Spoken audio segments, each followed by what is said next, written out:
City India news Telugu. Telangana ముద్దుబిడ్డ అయినటువంటి మన మాజీ ప్రధాని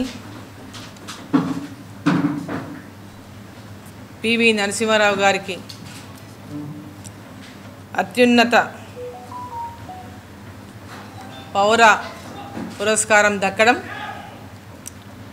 యావత్ తెలంగాణ జాతికంతా కూడా గర్వకారణం.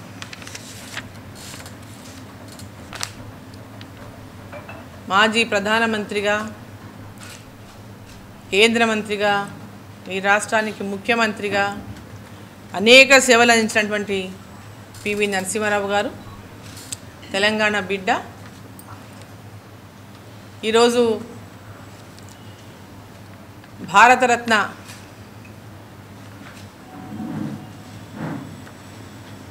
భారత ప్రభుత్వం ప్రధానమంత్రి నరేంద్ర మోదీ గారికి, భారత ప్రభుత్వానికి తెలంగాణ బిడ్డ అయిన భారతరత్న అవార్డుకు అర్హుడైనటువంటి పివి నరసింహారావు గారికి ఆ గౌరవం ఇవాళ అందించడం తెలంగాణ ప్రజలందరికీ గర్వకారణం. మా అందరి తరఫున, తెలంగాణ ప్రజలందరి తరఫున భారత ప్రభుత్వానికి, ప్రధానమంత్రి గౌరవనీయులు నరేంద్ర మోదీ గారికి హృదయపూర్వకంగా అభినందనలు, ధన్యవాదాలు తెలియజేస్తా ఉన్నాం. పివి నరసింహారావు గారి కుటుంబానికి అందరికీ కూడా శుభాకాంక్షలు తెలియజేస్తా ఉన్నాం.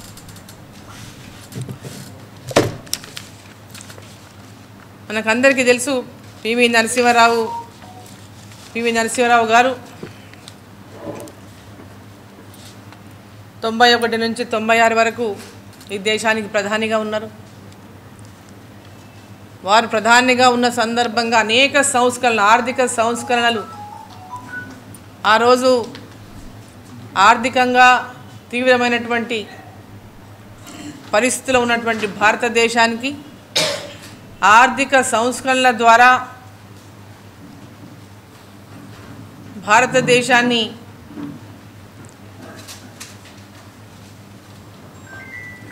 ఆ ఆర్థిక సంస్కరణలతో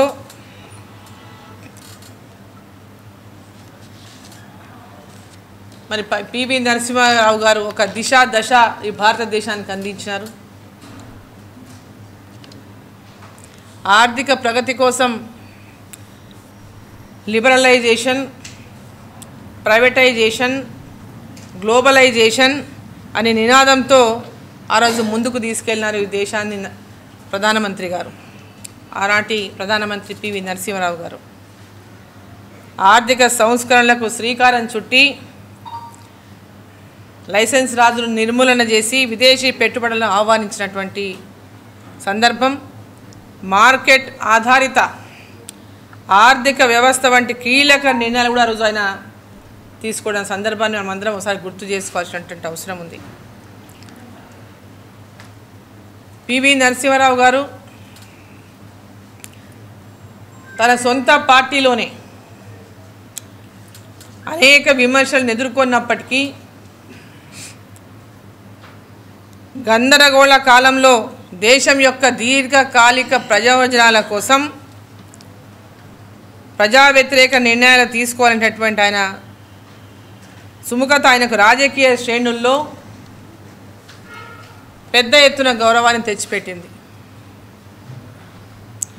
నేషనల్ టెలికాం పాలసీ మరియు నేషనల్ సాఫ్ట్వేర్ పాలసీ వంటి కార్యక్రమాలు ఇన్ఫర్మేషన్ టెక్నాలజీ మరియు టెలికమ్యూనికేషన్స్లో భారతదేశం యొక్క నైపుణ్యానికి మరి పునాది వేసింది అన్నాడు.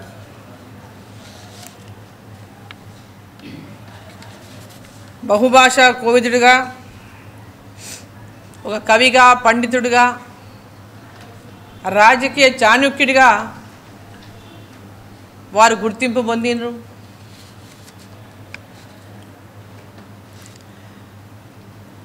దేశం అంటే వారు ప్రధానిగా ఏనాడైతే ఈ దేశానికి నాయకత్వం వహించిండ్రో ఆనాడు చాలా ఆర్థికమైనటువంటి సమస్యలతో ఎన్నో ఇబ్బందుల్ని భారతదేశం ఎదుర్కొంటున్నటువంటి సమయంలో వారు ఈ దేశానికి నాయకత్వం వహించి ఆర్థిక సంస్కరణలతో భారతదేశాన్ని కొత్త యుగంలోకి నడిపించినటువంటి ఒక మహనీయుడు.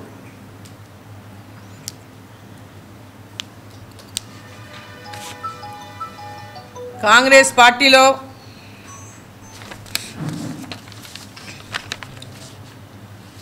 పెద్ద ఎత్తున వారికి ఎన్నో అవమానాలు జరిగిన సందర్భాలను మనం అనేక సార్లు మీడియాలో ఎప్పుడు చర్చ జరుగుతూ ఉంటుంది. 2004లో డిసెంబర్లో ఆయన మరణించినప్పుడు ఆల్ ఇండియా కాంగ్రెస్ కమిటీ ఎక్కడైతే పార్టీ కార్యాలయం ఢిల్లీలో ఉందో వారి యొక్క మృతదేహాన్ని ఏఐసిసి కార్యాలయంలోకి అనుమతించలేదని వారిని తీవ్రంగా అవమానించినటువంటిది కూడా కాంగ్రెస్ పార్టీ ఎంత తీవ్రంగా వారిని అవమానించిందో వారి కుటుంబ సభ్యులు ఎంత ఆవేదన వ్యక్తం చేశారో మనం చూడడం జరిగింది. 96లో ఓడిపోతే కూడా ఆ ఓటమిని పివి నరసింహారావు గారి మీద నింద వేసినటువంటి పరిస్థితి అన్నాడు కాంగ్రెస్ పార్టీ పరిస్థితి.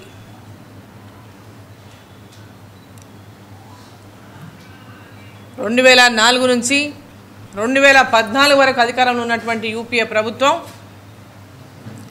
భారతదేశం యొక్క ఆర్థిక సంస్కరణలకు నిజమైనటువంటి రూపశిల్పి అయినటువంటి పివి నరసింహారావు గారిని దేశంలో అత్యున్నతమైనటువంటి పౌర గౌరవాన్ని ఇచ్చి గౌరవించుండొచ్చు. కానీ పివి నరసింహారావు గారికి అలాంటి గుర్తింపు గురించి ఏనాడు కాంగ్రెస్ పార్టీ ఆలోచించలేదు. కాంగ్రెస్ పార్టీ నుంచి అవమానాలు ఎదుర్కొన్నారు కానీ కూడా ప్రశంసలు లభించలేదు.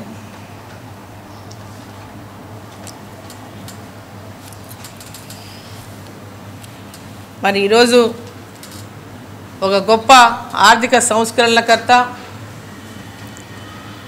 కష్టకాలంలో ఈ దేశానికి ప్రధానిగా వ్యవహరించడమే కాకుండా ఆనాడు పూర్తి మెజారిటీతో ఆయన ప్రభుత్వం అధికారంలో లేకున్నా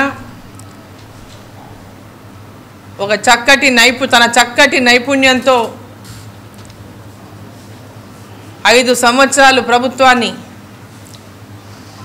ఎలాంటి ఆర్థిక ఒడిదుడుకులు ఉన్నా ఆర్థిక సంస్కరణలతో వైపు దేశాన్ని ముందుకు తీసుకెళ్తూ ఒక సుస్థిరమైనటువంటి పాలనను వారు అందించారు.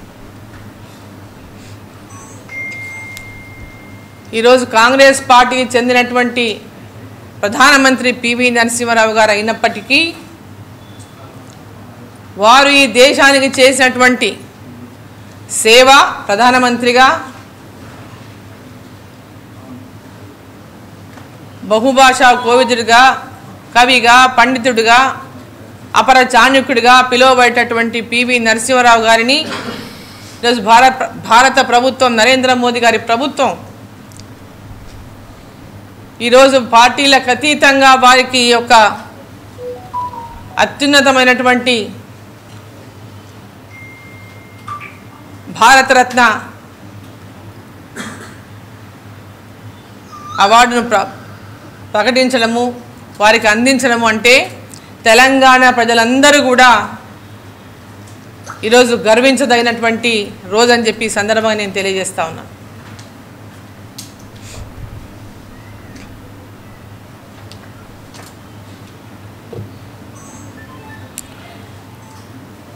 వాళ్ళు ఉన్నంతకాలం కూడా ఎక్కడ కూడా ఎవరికి కాంగ్రెస్ పార్టీ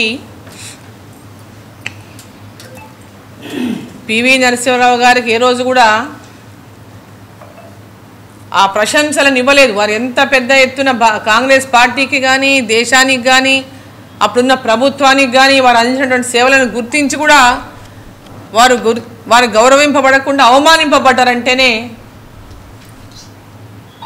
ఇప్పటికీ అందరూ చెప్పుకుంటారు, ఎక్కడైనా బయట పెద్ద డిస్కషన్ జరుగుతుంటుంది. పివి నరసింహారావు గారికి వారు మరణించినప్పుడు అంత్యక్రియల సందర్భంగా ఎంత పెద్ద ఇన్సల్ట్ చేసింది, వారిని ఢిల్లీలో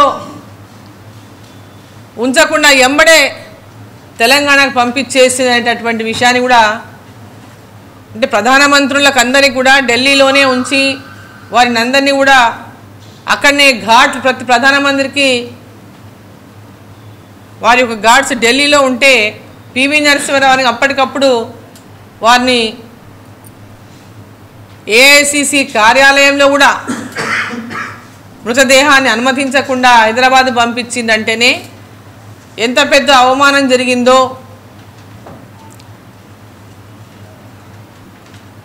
వారి కుటుంబ సభ్యుల ఆవేదన ఏ విధంగా ఉందో ఇప్పటికి కూడా అది ఎవరము మర్చిపోలేనటువంటిది కూడా ఈ సందర్భాన్ని నేను తెలియజేస్తా ఉన్నాను.